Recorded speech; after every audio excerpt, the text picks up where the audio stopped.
Hey, comic book fans, my nerdy friends, my geeky podders, what's going on? Welcome to another Tradin with RWC.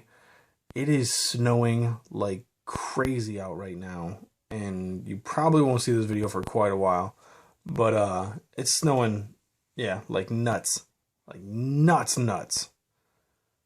Anyway, wanted to come to you with trade review, but of two different, well, not two different, two trades, same title, Volume 1 and Volume 2.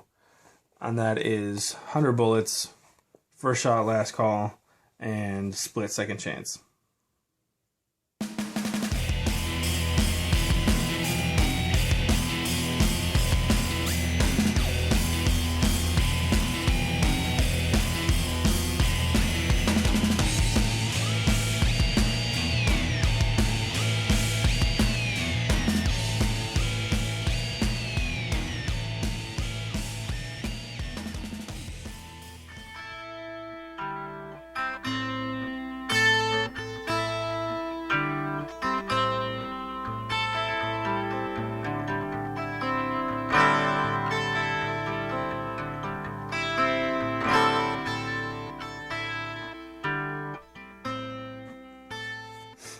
Okay, so first, 100 Bullets, written by Brian Azzarello.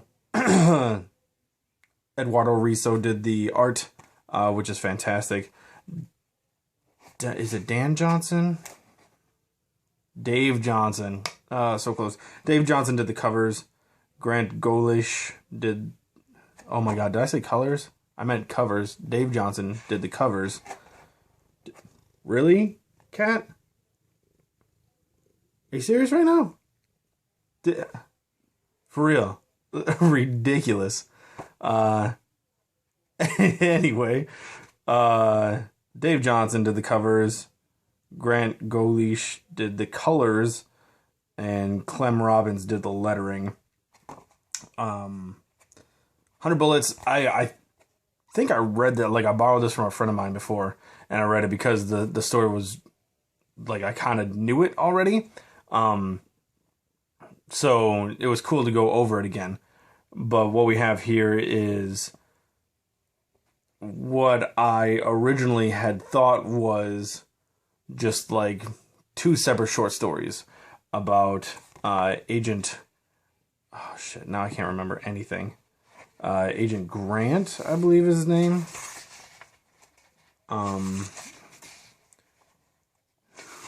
Sorry.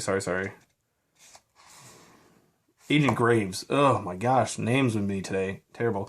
Agent Graves, who is actually this man, goes to different people who have had things happen in their lives that just made their lives terrible, and gives them this attaché case filled with information about what wrongdoing was done to them and a gun with 100 bullets that are completely untraceable, and if they choose to act upon this information with this gun and these bullets, they are pretty much above the law completely. Now, the first story that we are given is about this girl, Dizzy, who is fresh out of jail, gangbanger her entire life, and while she was away, her son and her husband were gunned down by rival gang, or so she thought. Comes to find out that it was actually cops who were crooked cops who were trying to make a deal with her husband, who was like the main man in the gang, and he said no. Was trying to get out of everything since he had a kid. They gunned him down, shot him. So her brother had taken over the gang pretty much and made the deal with these guys. She didn't like anything that was going down and decided to take justice into her own hands. So yeah, that was most of the first trade. Actually, it was probably like 4 issues would be my guess. Maybe only 3. Maybe only 3. And then the next story is about a gentleman. What is his name? Lee. Lee is his name. Bartender, works in a crabby bar. Agent Graves comes up to him, gives him the same offer as he did to Dizzy, and Lee finds out that the reason he is a bartender in this really crap bar is because a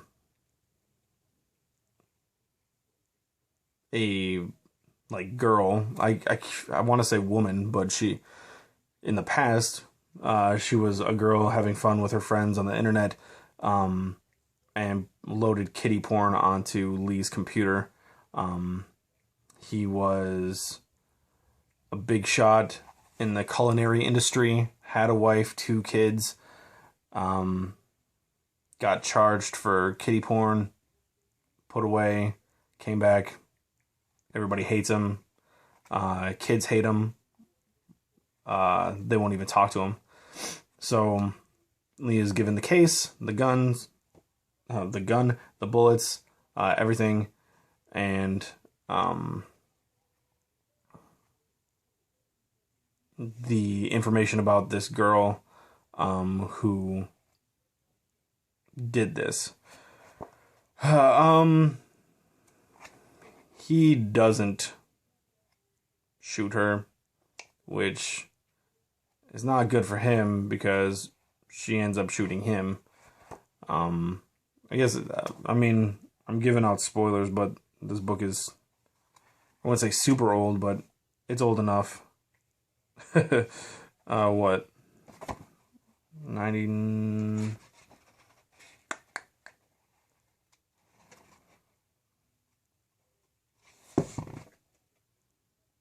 2000. So yeah, it's old enough that I can spoil it and not feel completely terrible about it. So that's the second story, and then there's this little really short, like 4-page story. I don't know where it's from, but just a little story about being in a police precinct, and like this lady's going crazy and talking about how she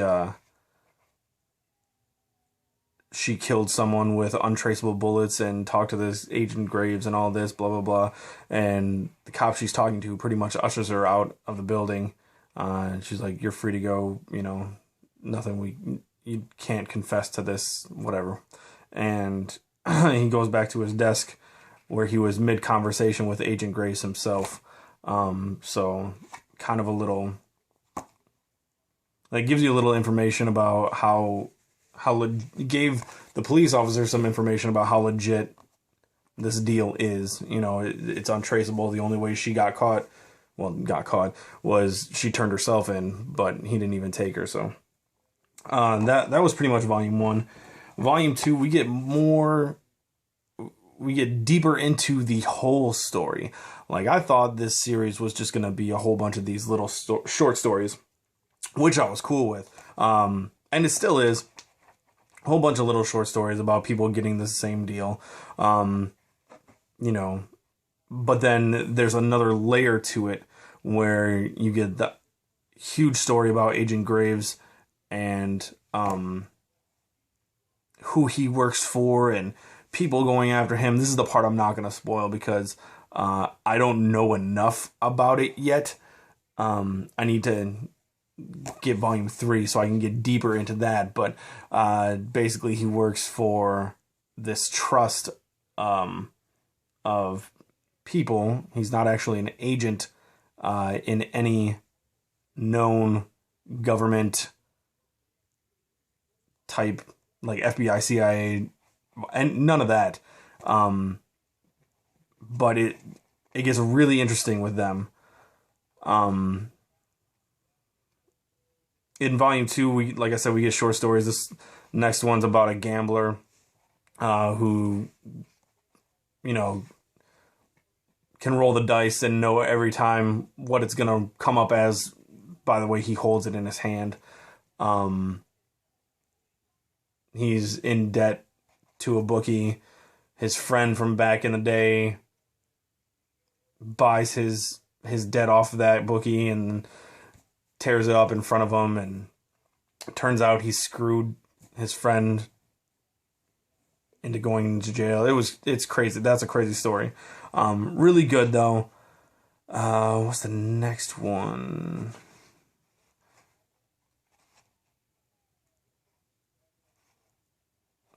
Oh, the next one's about this guy who sells ice cream and stolen cigarettes out of an ice cream truck. It's just kind of, these short stories are kind of funny and kind of interesting. And there's another one about a lady who works at a diner whose kid ran off and pretty much got addicted to heroin and was a prostitute trying to make ends meet and end up dying. And terrible story. But then at the end here, this is where the deeper story comes in. We have Dizzy coming back from the first story. Now she's traveling to France to talk to somebody else about the whole attaché case, killing people with untraceable bullets and all this. And it gets really, really interesting because this guy that she's gone to meet was a reporter who ended up getting the case, and we don't know his story yet, but I feel like it might come up later on, maybe in volume 3. But he did a lot of digging around when he got the case and got pretty much manhandled by this guy, Mr. Shepard, who is kind of, it seems like he's Agent Graves' cleanup crew after whatever these people decide to do with the bullets in the gun. He goes through and kind of cleans up the mess that was made, I guess, is kind of what it feels like. But it gets really interesting, and there's this, like I said, secret trust of people that run stuff. And this is like their symbol, this 13 in a palm. Don't know what that's about yet. Really, really interesting. And I can't wait to pick up the next volumes. I do have volume 12, but now that I know that it's not just short stories, I'm not going to go on and read that until I get the rest of them. So, yeah, if you guys haven't given that a shot, I suggest you should. It's a great story, real fun, gets you thinking quite a bit, and the artwork is fantastic. Did I not show any of the artwork? I feel like I didn't show any of the artwork. Here, this is just a scene. Real interesting. Great artwork. I really, really like it. Let me show you one of the covers, since I didn't mention the Dave Johnson doing the covers, because I love the covers. Not that one so much. One second. Let me find a good one to show you. Oh, God. These in volume 2 aren't as good, but there's one. Let me show you one from volume 1. Like this right here. There's elephants tearing my house apart. Anyway, really cool stuff. Really enjoyed it. There's a lot of action. There's a lot of intrigue. Very mysterious. Another cover there. Really, really liked it. You guys give it a shot. And I'm going to take care of the noise that's going on.